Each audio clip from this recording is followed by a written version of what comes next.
విదేశాలలో మనం చూస్తున్నటువంటి పద్ధతి ఏంటంటే గూగుల్ మీరు ఇక్కడ నుండి కూడా ఇప్పుడు కూడా చూసుకోవచ్చు. అక్కడ ఉండేది 45 డిగ్రీస్ అండి.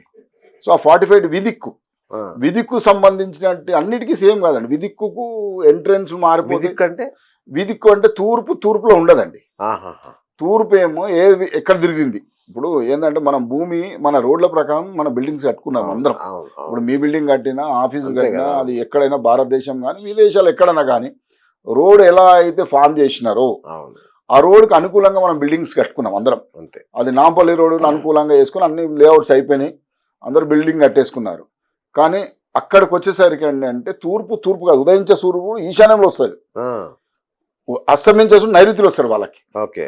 వాళ్ళకు ఇద్దరికి రెండు పార్టీలకు కూడా ఉదయించే సూర్యుడు ఈశాన్యంలో ఉంటాడు, అస్తమించే సూర్యుడు వచ్చేసి నైరుతిలో ఉంటాడు. అది దాన్ని విదిక్కు అంటామండి. కాబట్టి అలా ఉండదు. అట్లా ఉన్నప్పుడు ఫలితాలు బాగో. అందులో ఉన్న ఎవరైనా అందులో ఏ పార్టీలు పోయినా కొట్లాడడం అన్నది కన్ఫామ్. అది కాంగ్రెస్ పార్టీకి ఉండొచ్చు, బీజేపీ ఆఫీస్కి ఉండొచ్చు.